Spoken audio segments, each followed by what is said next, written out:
আছে। তো আমরা আশা করছি যে নির্বাচন কমিশনের সমস্ত অনুসন্ধান শেষে তারা খুব দ্রুত এটি নিবন্ধন দেবেন। নির্বাচন কমিশনকে মনে হচ্ছে যে তারা যদিও একটি কঠিন আইনের মাধ্যমে এটা নিবন্ধন দিচ্ছেন, কিন্তু তাদের দৃষ্টিভঙ্গি আমার কাছে মনে হয়েছে যে তারা নতুন দলের ক্ষেত্রে একটা উদারতা অবলম্বন বা শর্ত শিথিল করছেন, আনুষ্ঠানিকভাবে না, অনানুষ্ঠানিকভাবে তারা হয়তো লিনিয়ার ভিউতে পলিটিক্যাল পার্টিগুলোকে রেখেছেন। সেই ক্ষেত্রে আমি মনে করি যে বাংলাদেশে নতুন দলগুলো যারা আবেদন করেছে তাদের মধ্যে আমাদের জনতা পার্টি বাংলাদেশ একটি অগ্রবর্তী দল হিসাবে আছে, এবং আমরা ইতিমধ্যে আমাদের অনেক কার্যক্রম করেছি এবং রাজনৈতিক কার্যক্রম সেগুলো, এবং আমরা সরকারের বিভিন্ন জায়গায় আমরা চিঠি দিয়েছি, ঐকমত্য কমিশনও দিয়েছি, প্রধান উপদেষ্টার দপ্তরও দিয়েছি।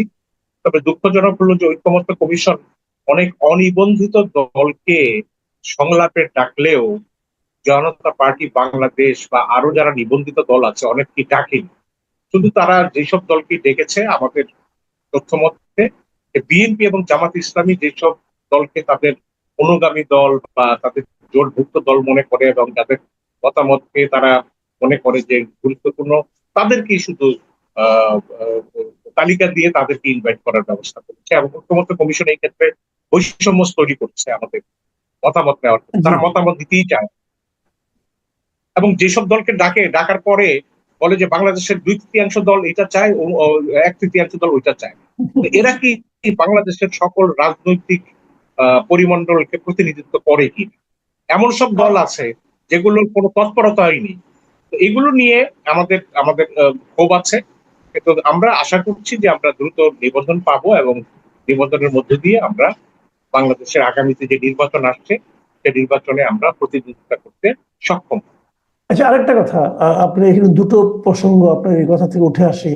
এর মধ্যে একটা হলো আপনি অভিযোগ করছেন যে জাতীয় ঐকমত্য কমিশন যে সমস্ত দলকে ঐকমত্যের জন্য আহ্বান করেছে, আলোচনার জন্য আহ্বান করেছে, সেখানে বৈষম্য করেছে। এই একটা প্রশ্ন। আরেকটা কথা আপনি বললেন যে অনেক দলকে ডেকেছে যাদের সারা দেশের কেউ চেনে না অথবা তাদের সঙ্গে সাংগঠনিক দক্ষতা নেই। তাহলে কি কিন্তু তারা তো নিবন্ধিত দল, তারা তো নিবন্ধিত দল। তাহলে কি আপনি মনে করেন যে নিবন্ধনের যে নিয়মটাই থাকুক না কেন, একবার নিবন্ধন দেওয়ার পর একটা নির্দিষ্ট সময় পর পর সেই নিবন্ধনের যোগ্যতা তারা তখনও রক্ষা মানে পালন করতে পারছেন কিনা, তাদের আছে কিনা, সেটা একবার করে চেক করা উচিত? অবশ্যই, কারণ নিবন্ধন একটি মানে চিরস্থায়ী কোনো বন্দোবস্ত নয়। নিবন্ধন যারা পেয়েছে তাদের অধিকাংশ দল, বাংলাদেশের 54-56টা দল, অধিকাংশ দলেরই এখনো কোনো অফিস নেই, কোনো রাজনৈতিক কার্যক্রম নেই, এবং এই নিবন্ধনকে তারা ট্রেড লাইসেন্সের মতো ব্যবহার করে। এবং এটা আমি মনে করি যে এই নিবন্ধনকে নির্বাচন কমিশনের উচিত সময়ে সময়ে তাদের কার্যক্রম মূল্যায়ন করে তাদের নিবন্ধনকে তাদের অব্যাহত রাখা যায় কিনা সে ব্যাপারে তাদের সিদ্ধান্ত। আমি মনে করি যে নির্বাচন কমিশনের উচিত কোন দল নিবন্ধনের জন্য আবেদন করলে তাকে একটা অস্থায়ী নিবন্ধন দিয়ে তাকে বলা উচিত যে আপনি প্রতি বছর আপনার রাজনৈতিক কার্যক্রম এবং 2 বছর পর্যন্ত আমরা এতটা জেলা উপজেলায় অফিস চাই রাজনৈতিক কার্যক্রম করেন, তারপরে স্থায়ী নিবন্ধন দেওয়া হবে। এবং এগুলো যারা স্থায়ী নিবন্ধন পেয়েছেন তারা যদি এইসব কার্যক্রম অব্যাহত না রাখে তাদের নিবন্ধন বাতিল করা হবে। এখনো পর্যন্ত কোনো নিবন্ধন সেইভাবে ওই মানদণ্ডে বাতিল করা হয়। আর এইসব রাজনৈতিক দল যেমন ঐকমত্য কমিশন যাদের ডেকেছে, ঠিক আছে, অবিনবন্ধিত দল হতে পারে, কিন্তু তাদের মতামত বা তাদের প্রজ্ঞা যদি ঐকমত্য কমিশন মনে করে যে তাদের ডাকা প্রয়োজন তাহলে ডাকতে পারে। কিন্তু তাদেরকে নির্বাচন ঐকমত্য কমিশন ডাকছে না। তাদের ব্যক্তিগত পছন্দ অপছন্দ বা তারা যেসব দলকে কমিশনের বৈঠকে ডেকে তাদেরকে খুশি করতে চায় শুধুমাত্র তাদেরকেই ডাকা হচ্ছে। এই কারণে সেখানে দলগুলি হয় বিএনপির দিকে ঝোঁকা অথবা জামাত ইসলামিক ঝোঁকা, সমস্ত ইসলামিক একদিকে ঝোঁকা, বা আমরা আলাদা।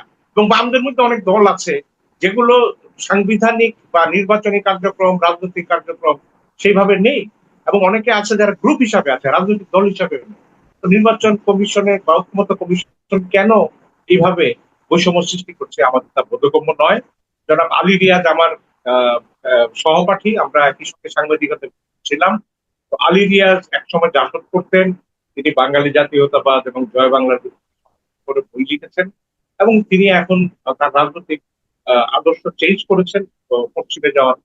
ঠিক আছে, এটা কোনো কথা না। কিন্তু সবাই মিলে মিশে একটা বাংলাদেশের সংবিধানকে পরিবর্তন করা, সংস্কারের মধ্যে নিয়ে যাওয়া, সেই উদ্যোগটাতে তিনি কেন একটি ভাঙা উদ্যোগ নিলেন, এটা আমার কাছে জি। এখানে আরো একটা কথা, তাহলে এইভাবে যদি হয়, যে এটা নিয়ে আপনারই আপত্তি আছে এবং আপনার দলের সঙ্গে যারা জড়িত আছেন এদেরকে তো একদম মানে এলেবেলে বলার কোনো সুযোগ নাই। তো তাহলে তারপরেও তারা যে কাজটা করছে, তাহলে এটা কি আপনি জাতীয় ঐকমত্য বলতে পারবেন কিনা? এর সঙ্গে কি পুরো জাতিকে আপনি মানে ঐকমত্য হয়েছে এটা বলার সুযোগ আছে কিনা? আমি হুম। সেই জায়গায় আমি যেতে চাই যে এটাকে জাতীয় ঐকমত্য হয়ে গেছে, এই কথাটা আমি বলতে আমি রাজি না। কারণ আমি মনে করি যে ঐকমত্য কমিশন শুধুমাত্র সরকারের একটা সাফল্য দেখানোর জন্য, যেন তেন সাফল্য দেখানোর জন্য এই কমিশন রাজনৈতিক দলগুলোকে ডেকে একটা সনদে সই করানোর চেষ্টা করছে। এটা অবশ্যই একটা বিরাট সাফল্য যে কোনো সময় একদল রাজনৈতিক দলকে একটি সাংবিধানিক বা সংস্কারের জন্য একত্রিত করে তাদের মতামত নিয়ে চেষ্টা করা, এটা কিন্তু একটা সাফল্য, এটা কেউ বসাতে পারেনি। হুম। কিন্তু জি। এই সাফল্যের পেছনে যে একটা ক্রেডিট নেওয়া বা আমি অমুকের মন রাখার জন্য আমি এই তাদেরকে সনদে সই করানোর জন্য ইয়ে করা, কোথাও কি মতানৈক্য হলো সেটা আবার নোট অফ ডিসেন্ট, এগুলো নোট অফ ডিসেন্ট